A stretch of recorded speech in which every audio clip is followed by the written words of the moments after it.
नमस्कार। देखिए, आपकी जो ये थर्ड यूनिट थी, ये इस थर्ड यूनिट का ये लास्ट वीडियो है।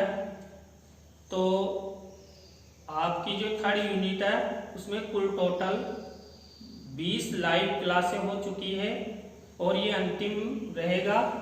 तो देखिए, इस अंतिम लाइव क्लास में आज का हमारा टॉपिक रहेगा समावेशी बालकों का मूल्यांकन।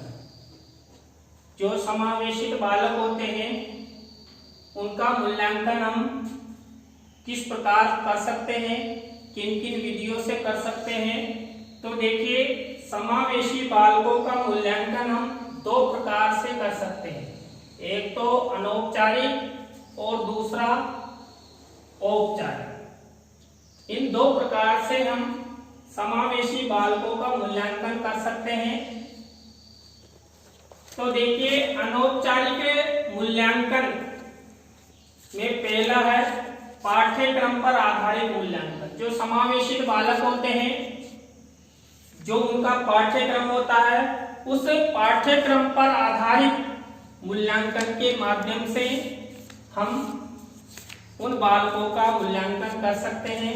और देखिए, पाठ्यक्रम पर आधारित मूल्यांकन सामान्य विद्यार्थियों का भी होता है और समावेशित विद्यार्थियों का भी होता है। लेकिन जो समावेशित बालक होते हैं उनका पाठ्यक्रम थोड़ा, जो सामान्य विद्यार्थी होते हैं उनसे थोड़ा सा रिलीफ यानी हल्का होता है, उनकी सुविधा के अनुसार होता है। तो पाठ्यक्रम पर आधारित मूल्यांकन किया जाता है। उसके बाद साक्षात्कार। देखिए, जो समावेशित बालक होते हैं उनका साक्षात्कार कर भी हम उनका मूल्यांकन कर सकते हैं। देखिए, कई बार ऐसे समावेशित बालक होते हैं जिनमें उनमें विशिष्टताएं ज्यादा ही होती हैं, वो लिख नहीं सकते। तो उनको साक्षात्कार के माध्यम से हम उनका मूल्यांकन कर सकते हैं। नेक्स्ट है प्रश्नावली। देखिए, जो कई विद्यार्थी ऐसे होते हैं जो साक्षात्कार नहीं दे सकते और तो उनका मूल्यांकन प्रश्नावली के माध्यम से किया जाता है। इस प्रश्नावली में अध्यापक द्वारा एक प्रश्नों की एक सूची बनाई जाती है, प्रश्न पत्र बनाया जाता है।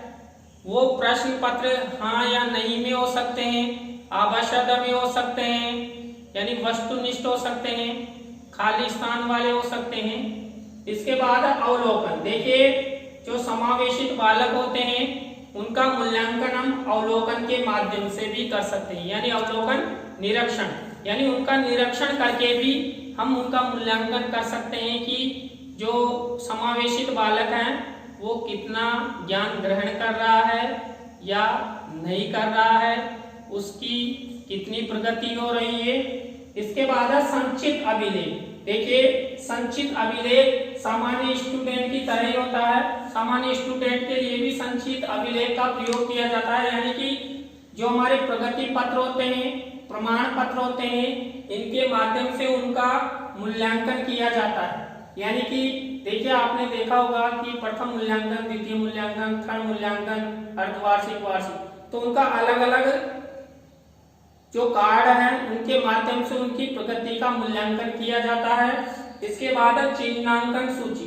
देखिए, जो अध्यापक होता है कुछ विषयों को चिन्हांकित कर देता है और उनके माध्यम से, उन टॉपिकों के माध्यम से समावेशित बालकों का मूल्यांकन किया जाता है। अधिन्यासों द्वारा परीक्षा। देखिए, अधिन्यासों द्वारा परीक्षा का अर्थ ये है कि ये परीक्षा अध्यापक के निर्देशन में बच्चों द्वारा घर पर ही दी जा सकती है और बच्चों को कुछ टॉपिक दिए जाते हैं जिनके माध्यम से बच्चे पत्र पत्रिकाओं या समाचार पत्रों या अपने अभिभावकों या अपने कोई मित्रों से पूछकर उन परीक्षाओं को देते हैं जिनके माध्यम से बच्चों का मूल्यांकन किया जाता है। तो इस प्रकार अनौपचारिक रूप से समावेशित बालकों का मूल्यांकन किया जाता है। अब देखते हैं अनौपचारिक रूप से जो समावेशित बालक होते हैं उनका मूल्यांकन किन किन विधियों से किया जाता है। पहला है उपलब्धि परीक्षाएं। देखिए उपलब्धि परीक्षण होते हैं जिनके माध्यम से बच्चों ने कितना ज्ञान ग्रहण किया, कितना नहीं किया। कई प्रकार के उपलब्धि परीक्षण चलते हैं जिनके माध्यम से हम बच्चों की परीक्षाएं लेते हैं और उनकी उपलब्धि का ज्ञान प्राप्त करते हैं। इसके बाद अभिरुचि तथा व्यक्तित्व की परीक्षाएं। देखिए हर बालक में अपनी अपनी रुचि होती है, अपना अपना व्यक्तित्व होता है और उस अभिरुचि और व्यक्तित्व के हिसाब से बच्चे का मूल्यांकन किया जाता है। मान लीजिए कई बालक ऐसे होते हैं जो लिखित परीक्षा देना नहीं चाहते, उनकी रुचि नहीं है, तो उनको मौखिक परीक्षा के माध्यम से या उनके व्यक्तित्व के हिसाब से या उनकी विशिष्टता के आधार पर मूल्यांकन करना चाहिए। इसके बाद निदानात्मक परीक्षाएं। देखिए जब हम उपलब्धि परीक्षण लेते हैं उन उपलब्धि परीक्षणों में एक अध्यापक को पता लग जाता है कि फला समावेशित विद्यार्थी में ये कमियां हैं, तो उन कमियों को निदानात्मक परीक्षाओं के माध्यम से दूर किया जा सकता है। मान लीजिए कई विद्यार्थी हैं कि घर पर उनको फुल सपोर्ट नहीं मिलता है, घर वाले पढ़ाना नहीं चाहते या कई प्रकार अफवाहों के पढ़ने नहीं देते हैं, तो शिक्षकों के माध्यम से या अपने सहपाठियों के माध्यम से उनको निदानात्मक रूप से उनकी परीक्षाएं ली जा सकती है। इसके बाद लास्ट है बुद्धि परीक्षाएं। देखिए आपने देखा होगा कि विद्यार्थी प्रतिभाशाली भी होता है और मूर्ख भी होता है, औसत भी होता है।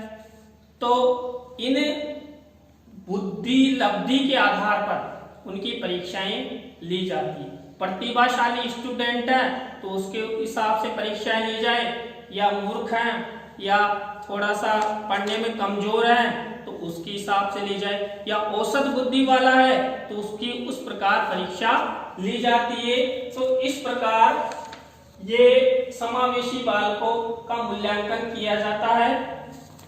तो देखिए